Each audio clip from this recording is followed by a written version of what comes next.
Di dalam kitab Fadailul Khamsah min Sihahi Sittah Juz 2 halaman 261. Jadi pernah diriwayatkan, Pak, datanglah 3 orang pendeta Yahudi menghadap kepada Khalifah Umar bin Khattab radhiyallahu anhu. Apa kata 3 pendeta Yahudi ini? Wahai Amirul Mukminin, kami bertiga datang ingin bertanya kepadamu beberapa hal. Apabila engkau bisa menjawab pertanyaan kami, maka kami bertiga masuk Islam.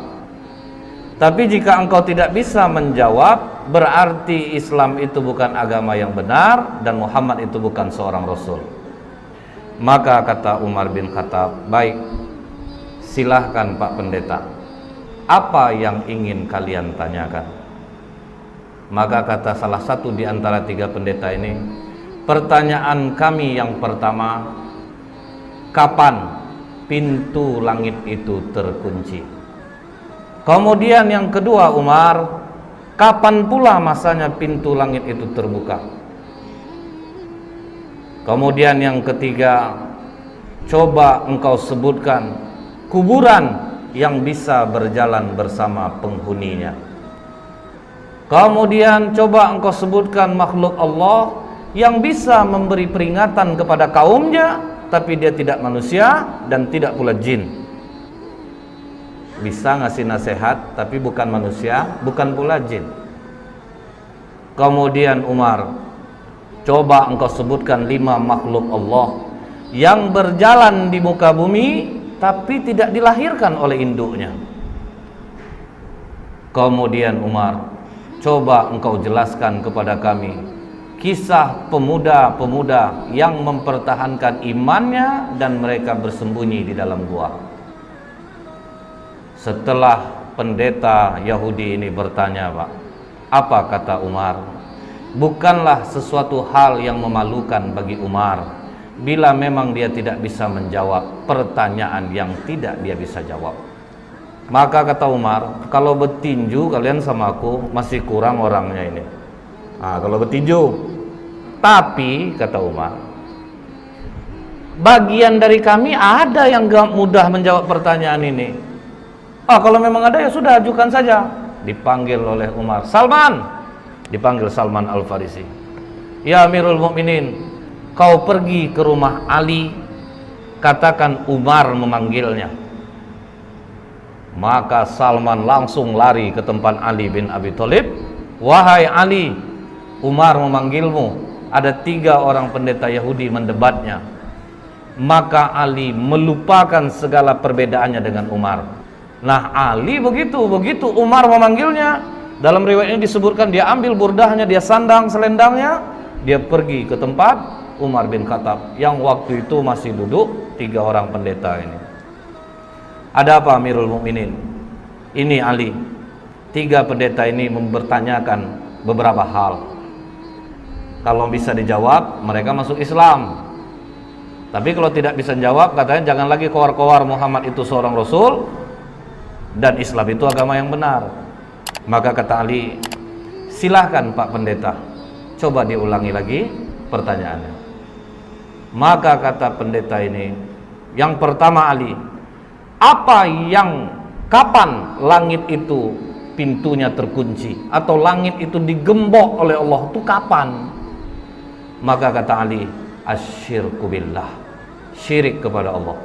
Jika kalian mempersekutukan Allah, seluruh amalan tidak naik ke langit. Itulah makna langit terkunci. Jadi kalau kita melakukan kesyirikan, Pak, langit terkunci. Langit tidak akan terbuka, amalan tidak akan naik. Ini yang membuat pintu langit terkunci. Kemudian Ali, kapan pintu langit itu dibuka oleh Allah? Di saat engkau mengucapkan la ilaha illallah. Ketika engkau tidak menyekutukan Allah, engkau mengakui Allah itu satu, pintu langit akan terbuka.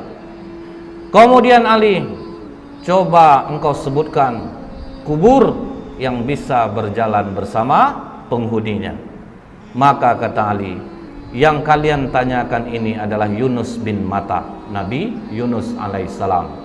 Ketika Nabi Yunus berdakwah di kaumnya, nama kaum Nabi Yunus ini Pak, Nineveh Pak, didakwahi tauhid, rajanya mencemooh, kemudian masyarakatnya mencemooh, tidak ada yang mau nerima dakwah Nabi Yunus. Maka Nabi Yunus memohon kepada Allah, Allah kasih waktu 40 hari akan diturunkan azab. Sampai hari ke-39 tidak ada tanda-tanda azab Allah turun. Nabi Yunus putus asa.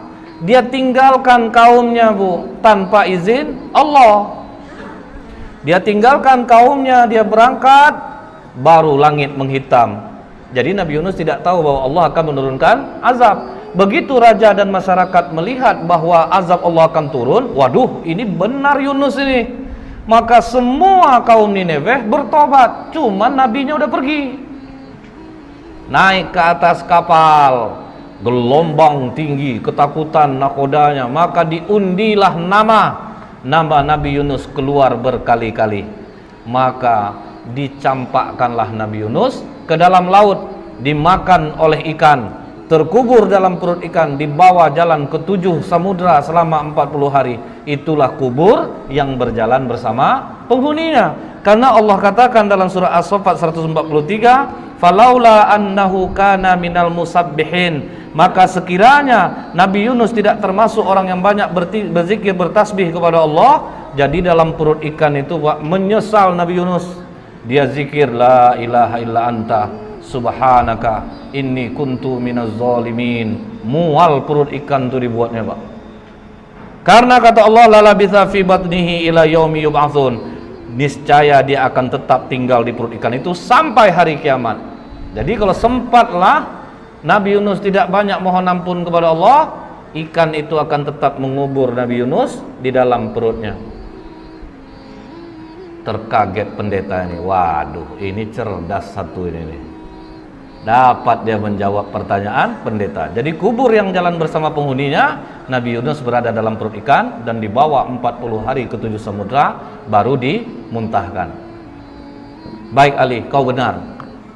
Kemudian Ali, coba engkau sebutkan makhluk Allah yang bisa memberi nasihat kepada kaumnya tetapi dia bukan manusia dan bukan pula jin.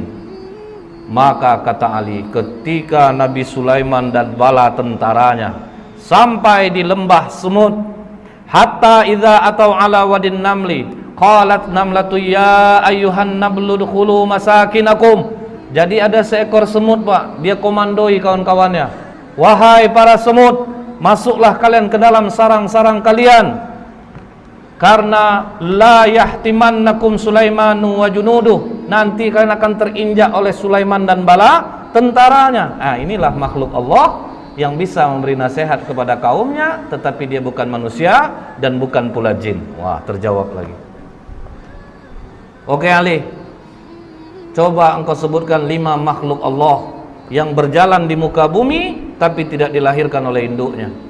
Maka kata Ali, Adam alaihissalam, Siti Hawa, onta Nabi Soleh itu keluar dari batu Pak, tidak dilahirkan oleh induknya.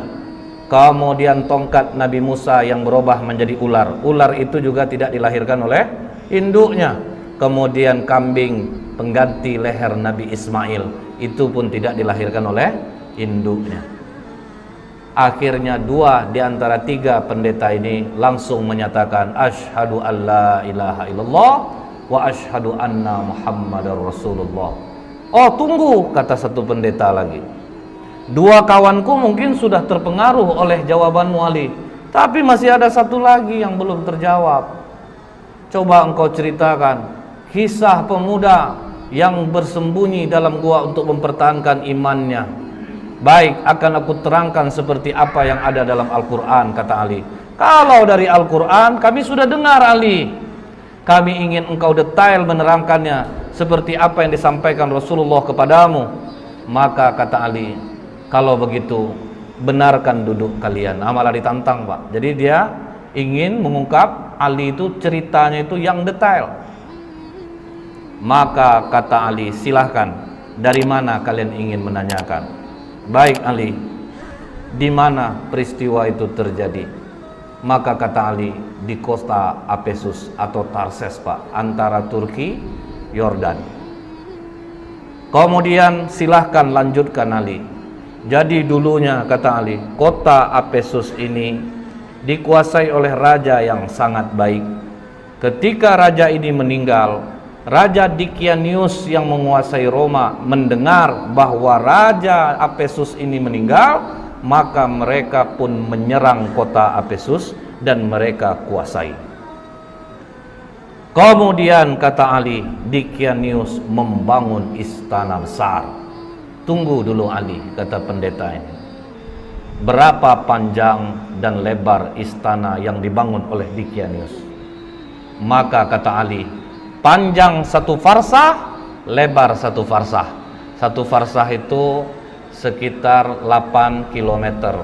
Setelah Ali menceritakan ini semua kepada pendeta ini, maka pendeta itu mengatakan, engkau benar Ali, engkau telah menceritakan dengan detail apa yang ada di dalam kitab kami, dan memang benarlah apa yang disampaikan Muhammad kepadamu. Maka pendeta yang terakhir ini pun masuk Islam jadinya, Pak, mengucapkan syahadat asyhadu alla ilaha illallah wa asyhadu anna Muhammadur Rasulullah.